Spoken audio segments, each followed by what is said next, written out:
Welcome to a new episode of Hacks and Hobbies with your host, Junaid Ahmed. Good morning to another episode of Hacks and Hobbies. For the past 2 weeks, you've been listening to some amazing guests going from personal development all the way up to public speaking, public relations, and technology, how to use technology, social media, tips on podcasting, tips on life, everything in between. And you might be wondering, what does that have anything to do with hacks and hobbies? Well, I had mentioned earlier or later last year how the reason I'm going into interviewing folks is because the broadness of life itself. There's super niche down items that we can talk about, and we can talk about broad stuff. So, but the common point in all of it is personal development. And as I learn through these guests, their stories and their hobbies, and how they use their hobbies and how they come up with life hacks to make an impact in this world, impact in their life, and I get to learn from their experiences. It's like going out and reading a book and you learning something new. Talking and bringing on guests does something very similar to that. So I hope you've enjoyed them and you've shared them with your friends and family. So for today, there's been a lot of stuff going on my mind. It's the typical work-life balance. What is that? What is work-life balance? Does that mean that you work 12 hours and you have a life of another 12 hours? That doesn't make sense, because you still need to sleep. So do you work for 8 hours and then you have 8 hours of sleeping and then you have 8 hours of life? Well, that does make sense. That does balance out. You have three balances you're juggling through. Now let me throw a wrench in that system or that thought process. What do you do when you have a family, right? So do you split life into two parts of the work-life balance, and the life part becomes family and life, or family, sleep, and life? You're breaking things down even more. So how much time do you have in a day, and how can you split it, and how can you be efficient and not get burned out and not get flabbergasted by all the decisions that you have to make, or all the time, the limited time that you have, or the indecision of decision making, or failing to see what is in front of you, right? So it's much easier when you're a single guy to do work-life balance. You got your life and you got your work. But when you're married, now you've got another level of commitment. And then when you have kids, there's another layer. So something that I've heard from people, they wake up super early in the morning to get things done, and then they have the day, they go to work, then they come back and they spend time with their families. Is that a accurate picture that most people are painting or living by? I don't know. I really don't know.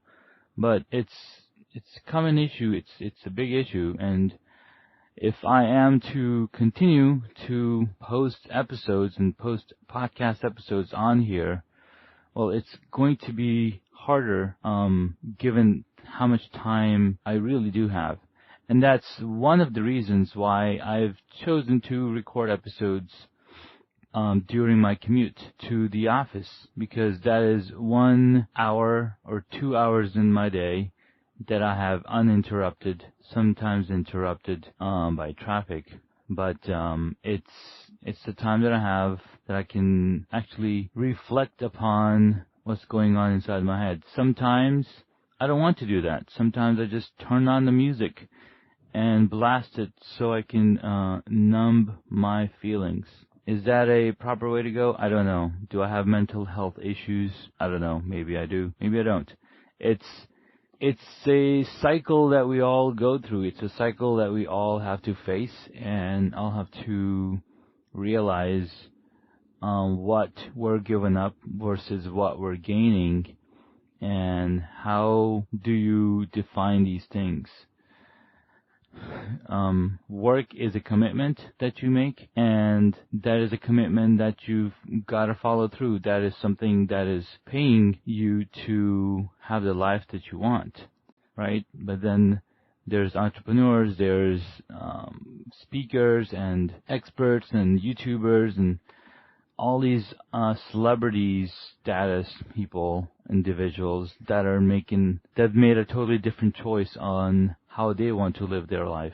They don't want to be stuck in a 9-to-5 relationship with a company. They want to instead focus that specific time on growing their own selves and building their own brand, building their own system that will make them the bread and butter. So where do we all stand around? Where do we stand about, doing that or getting to that point? How does one take this leap of faith that is going to make it happen? Well, for one thing that I failed to do is have enough savings so I could make that leap and get out. Instead, I have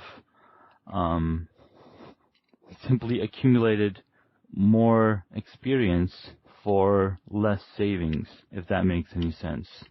I'm sure it makes sense to somebody. Anyways, I don't know how many subscribers I have. I really don't. I do know that Hacks and Hobbies Facebook page has 100 followers, 100 people who are following. On Twitter, there's probably 50. On Instagram, there's a few. But who's listening to every single episode? I have not created an environment for engagement at all. I'm just creating a one-sided conversation where I don't even know if I can hear myself, right? So these are some of the struggles that we have to go through. We can't run away from them. We have to go through these struggles and figure out where we want to be in our lives. The other day I saw a video on Facebook, and it said the guy's got a clear timeline chart of your life from 0 to 80. 80 is the average year most people live to. So let's say you do live to 80. Well, the first 20 years of your life, you're growing, you're going to school, you're learning how to become a good worker. Then from age 20 to 65, or is it 55? Something around that, right? You are working that part of your life. Now that part of your life that's from age 20 to 55 is the most productive time of your life. You are growing in so many different ways, but majority of the people, we have to go work because that is how you make your livelihood. Now, based on statistics, 85 or 84% of the people that are working are unhappy with their jobs. I was like, wow, this is just in the U.S., and this is people who have work. Wow, they're sticking in it because it's making a living for them. So it's just mind-boggling. And then he says that in China and Japan, that number of dissatisfaction with their job is anywhere from 94 to 95%. In China, they had to install nets so people won't kill themselves jumping off the building tops. Whew, man, that is depressing. So how do you get away from all of it? I don't know. Maybe you do. Maybe you can tell me how to get away from it. I thought I knew, and I thought I was, pursuing something that will eventually get me there of being emotionally and mentally fulfilled. And that's one of the reasons that I've told everybody, do what you love. Like what you're passionate about, that's where your job should be.